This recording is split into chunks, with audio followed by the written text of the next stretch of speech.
ओम जय श्री विष्णु, जय माता रानी। दोस्तों आपके अपने चैनल राधे श्याम में आपका बहुत बहुत स्वागत है।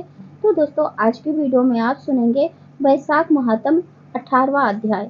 और कल की वीडियो में आपने सुना था 17वां अध्याय, जिसमें कि एक व्याध ने अपने पुराने जूते दान किए थे एक मुनि को, और उस दान की वजह से उसके समस्त पाप नष्ट हो गए थे। और दोस्तों फिर उसने मुनि से प्रार्थना की कि मेरे मन में यह विचार कैसे आया, आपने जो पुण्य कथा कही क्या उसके वजह से आया, किस विचार से आया, तो कथा आगे की कहिए। तो यही अब आगे की कथा सुनिए 18वां अध्याय। और यदि आपने 17वां अध्याय नहीं सुना है तो जरूर सुन लीजिए, क्योंकि उसमें भी बहुत अच्छी कथा है, आप सुन सकते हैं। तो ये कथा आप सुनेंगे तो आपको पूरी कथा समझ में आ जाएगी। तो चलिए अब सुनते हैं 18वां अध्याय। भगवान श्री हरि को अपने मन में ध्यान करते हुए उनको प्रणाम जरूर कर लें। और अब सुनिए आगे की कथा। व्याध कहने लगा कि हे महात्मा, अत्यंत दुर्बुद्धि और पापी हूँ। आपने मुझ पर बड़ी कृपा की, इसमें संदेह नहीं कि साधु महात्मा स्वाभाविक ही दयालु होते हैं। मैं आपका कृपा पात्र शिष्य हूँ, यह सब आपकी कृपा का ही कारण है। हे दया के सागर, आप मुझ पर ऐसी दया करो कि जिससे अब मेरी बुद्धि दूषित होकर खोटे कर्मों में ना जाए। मुझको ऐसे पाप नाशक साधु महात्मा की दृष्टि तथा मंत्रों का उपदेश दीजिए, जिससे मुझ जैसा अधर्मी भी इस संसार सागर से पार हो जाए। साधु महात्मा की दृष्टि में अधम और उत्तम सब एक ही जैसे हैं, चाहे वह कैसे ही दोष युक्त और पापी क्यों न हो। जो श्रद्धा से पूजते हैं, साधु जन उन्हें इस संसार समुद्र से पार होने का उपाय अवश्य बताते हैं। जैसे गंगा स्वभाव से ही सब मनुष्यों के पाप दूर करती हैं, वैसे ही महात्मा लोग भी दुर्बुद्धियों का उद्धार करते हैं। हे दयालु, आपकी संगति से मेरा चित्त शुद्ध हो गया, अतः आप मुझे उपदेश दीजिए। व्याध के ऐसे वचन सुन ऋषि उसको उपदेश देते हुए बोले, हे व्याध, यदि तू शांति की इच्छा करता है तो वैशाख मास धर्मों का पालन कर। यह धर्म बड़े पवित्र और संसार के बंधनों से छुड़ाने वाला है, इससे भगवान विष्णु प्रसन्न होते हैं। हे व्याध, यहाँ छाया नहीं है, यहाँ पर धूप का अत्यंत तेज है, पानी भी नहीं है। चलो कहीं दूसरी जगह पर चलकर जल पीकर और छाया में बैठकर स्वस्थ चित्त होकर तुम्हारे सामने पाप नाशक महात्म्य का वर्णन करूंगा। व्याध हाथ जोड़कर कहने लगा कि यहाँ से थोड़ी दूर पर एक निर्मल सरोवर है, जहाँ फलों से लदे हुए अनेक कैथे के वृक्ष हैं। वहाँ पर निश्चय ही चित्त प्रसन्न हो जाएगा। व्याध की यह बात सुनकर शंख मुनि उसके साथ चल दिए, और थोड़ी दूर पर जाकर उन्होंने देखा कि निश्चय ही एक निर्मल सरोवर है, जहाँ बकुला, सारस और राजहंस शोभित हो रहे हैं, तथा चकवा चकवी चारों ओर फिर रहे हैं, भौरे गुंजार कर रहे हैं, और सरोवर कछुआ आदि जंतुओं से भरा हुआ है। मुमुंदनी, सतपद तथा अनेक प्रकार के कमलों से शोभायमान हो रहे हैं। नदियों के कलरव से शब्द सुनाई नहीं देता है, और चारों ओर बांस के वृक्ष खड़े हैं। बड़ कुंजा, कदम, इमली, नीम, चंपा, पुत्रांग, आम, आंवला और जामुन के वृक्ष चारों ओर सुशोभित हो रहे हैं। वन के हाथी, हिरण, सूकर, भैंसा, रीछ, कस्तूरी, मृग, बाघ, सिंह, भेड़िया, खरगोश, अनेक पशु विचर रहे हैं। बंदर, लंगूर आदि वृक्षों पर कूद रहे हैं। बिल्ली, रीछ और रूरू फिर रहे हैं। पवन से वृक्ष झुके जा रहे हैं। ऐसा सरोवर व्याध ने मुनि को दिखाया। मुनि ने दोपहर को उस सरोवर में स्नान किया और शुद्ध वस्त्र धारण कर मध्याह्न कृत्य किया। फिर पूजन कर व्याध के लाए हुए श्रम नाशक मीठे कैथे के फल खाए। तत्पश्चात प्रसन्न होकर मुनि पूछने लगे, हे व्याध, तुम कौन सा धर्म सुनना चाहते हो? धर्म अनेक हैं और सबको करने की अलग अलग विधि है, परंतु वैशाखोक्त धर्म योग सर्वाधिक इस लोक तथा परलोक में फल देने वाला है। जो तुम पूछना चाहो पूछ लो। व्याध कहने लगा, हे महात्मन, यदि आप मुझ पर प्रसन्न हैं तो सबसे पहले आप ये बताओ कि कौन सा कर्म करने से मुझे व्याध जैसी योनि मिली और फिर आपका सत्संग हुआ। मुनि हंसकर कहने लगे कि तुम साकल नगर में वेद पाठी ब्राह्मण थे, तुम्हारा नाम स्तंभ और गोत्र तुम्हारा श्रीवत्स था। एक वैश्या से तुम्हारा प्रेम था, उसी की संगति दोष से तुमने नित्य कर्मों को त्याग दिया और शूद्र के समान रहने लगे। इस प्रकार तुमने आचरणहीन होकर धर्म का त्याग कर दिया। परंतु तुम्हारी स्त्री जो थी वह बहुत ही रूपवती थी, तुम्हारी और वेश्या की सेवा करती थी। तुम दोनों पलंग पर सोते और वह नीचे सोती। वह तुम्हारे पैर धोया करती तथा तुम दोनों की आज्ञा का पालन करती थी। वेश्या द्वारा मना करने पर भी वह पतिव्रता वेश्या सहित तुम्हारी सेवा करती। एक दिन तुमने भैंस का दूध और मूली खाई तथा तिल भी खाए। इस अपद्य भोजन से तुमको दस्त और वमन दोनों हो गए और फिर दारुण भगंदर रोग हो गए। जब तक घर में धन रहा तब तक वेश्या भी वहां रही, फिर सब धन लेकर वह भी चली गई। इससे तुमको बड़ी घृणा हुई और तुमने अपनी पतिव्रता स्त्री से कहा कि मैं अत्यंत निष्ठुर तथा वेश्यागामी हूँ। हे सुंदरी, मुझ पापी द्वारा तेरा कुछ भी उपकार नहीं हुआ। जो अपनी पत्नी भार्या का मान नहीं करते वह 15 जन्म तक नापुंसक होते हैं। मैं रात दिन तेरी अवज्ञा करने से निश्चय ही पाप योनि में पड़ूंगा। तेरे विनीत भाव पर भी मैं महाक्रोध करता रहा हूँ। इस प्रकार कहने पर वह तुम्हारी स्त्री हाथ जोड़कर कहने लगी, हे स्वामी, आप ऐसा क्यों कहते हो? मैंने आप पर कभी क्रोध नहीं किया। यदि आपको कुछ दुख प्राप्त हुआ तो मेरे कर्मों का फल है। तुम मेरे प्रति दीनता और लज्जा मत करो। जो स्त्री अपने पति के क्रोध को सहन करती है वही साध्वी है। ऐसा कहकर वह अपने पिता और भाई के घर से धन लाकर तुम्हारी सेवा करती रही। दिन रात मलमूत्र धोकर आपको साफ करती तथा कीड़े आदि निकालती थी।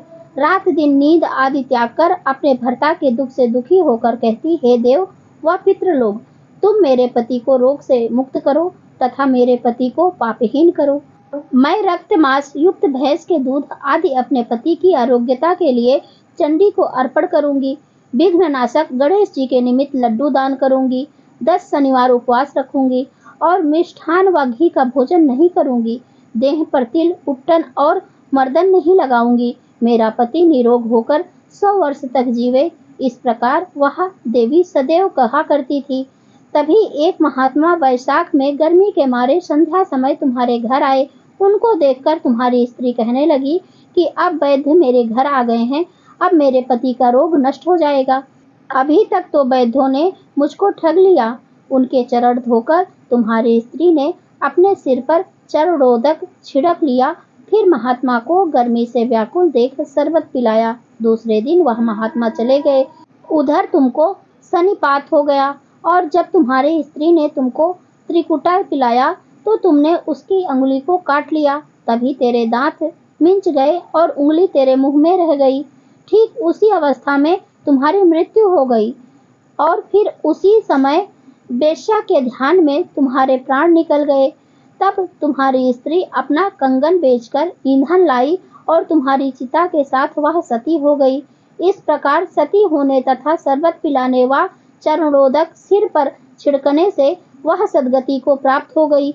यद्यपि तेरे सब पाप नष्ट हो गए, परंतु हर समय वेश्या का ध्यान करने से तूने व्याध के घर जन्म लिया और इसी प्रकार तू सदा हिंसा में लगा रहा। तूने अपनी स्त्री को शरबत पिलाने की आज्ञा दी थी, इसी कारण व्याध योनि पाकर भी धर्म पूछने की तेरी सद्बुद्धि रही। तूने भी मुनि के चरणों का जल अपने सिर पर छिड़का था, इसी से तुझे सत्य संगति प्राप्त हुई। तुमने अपने पूर्व जन्म में जो जो कर्म किए वे सब तुमको बतलाए। तेरे ये सब पाप पुण्य मैंने दिव्य दृष्टि से देखे हैं। कोई और गुप्त बात पूछने की इच्छा हो तो पूछ लो। तेरा चित्त शुद्ध हो गया है, अतः तेरा कल्याण हो। इति श्री स्कंद पुराणीय वैशाख महात्म में नारद एवं अम्बरीश के संवाद में व्याध पूर्व जन्म कथन नामक 18वां अध्याय संपूर्णम। तो दोस्तों अब चलिए हम आरती सुनते हैं। ओम जय जगदीश हरे, स्वामी जय जगदीश हरे। भक्त जनों के संकट, दास जनों के संकट क्षण में दूर करे। ओम जय जगदीश हरे। जो ध्यावे फल पावे, दुख बिन से मन का।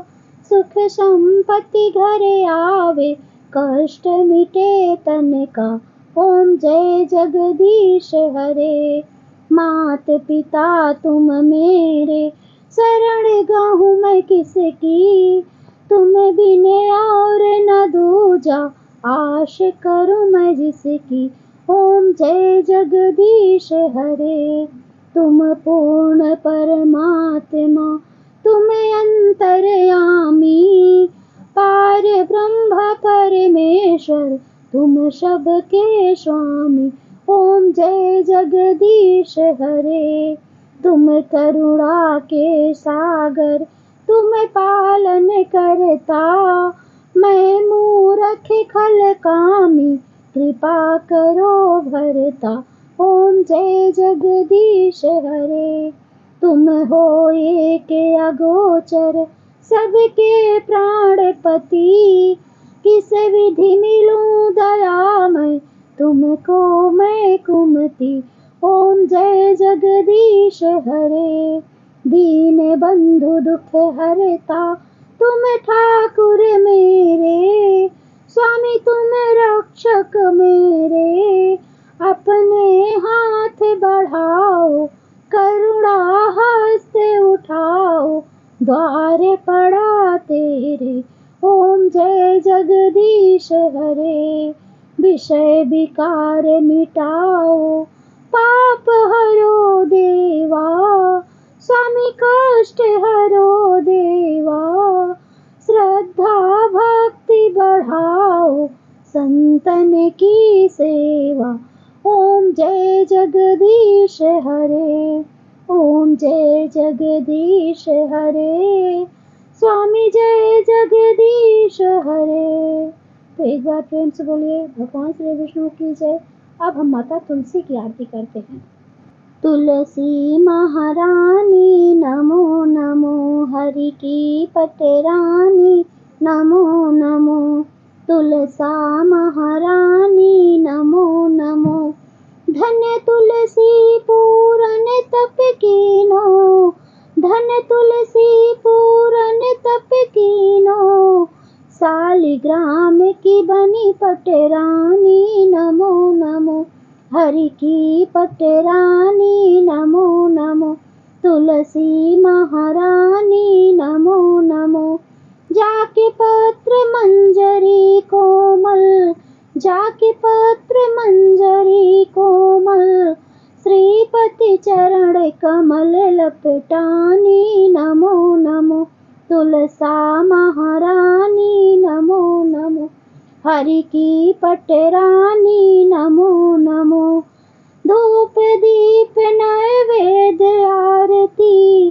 धूप दीप नैवेद्य आरती, पुष्पन की वर्षा बरसानी नमो नमो, तुलसा महारानी नमो नमो, तुलसा महारानी नमो नमो, हरि की पटरानी नमो नमो, 56 भोग 36 व्यंजन, 56 भोग 36 व्यंजन, बिन तुलसी हरि एक न मानी नमो नमो, तुलसा महारानी नमो नमो, हरि की पटरानी नमो नमो, सभी सखी मैया तेरो यस गावे, सभी सखी मैया तेरो यस गावे, भक्ति दान दी जय महारानी नमो नमो, तुलसा महारानी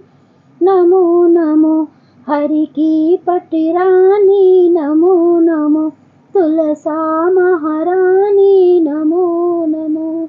तो एक बार प्रेम से बोलिए भगवान श्री विष्णु की जय, माता लक्ष्मी की जय, माता तुलसी की जय। तो दोस्तों अब इसके आगे की कथा आप कल सुनिएगा। और दोस्तों चैनल पर अक्षय तृतीया की वीडियो अपलोड हो चुकी है, आप लोग पूजा विधि देख सकते हैं। और अब मैं मिलती हूँ अगले वीडियो में, तब तक के लिए नमस्कार और वीडियो देखने के लिए बहुत बहुत धन्यवाद। राधे राधे।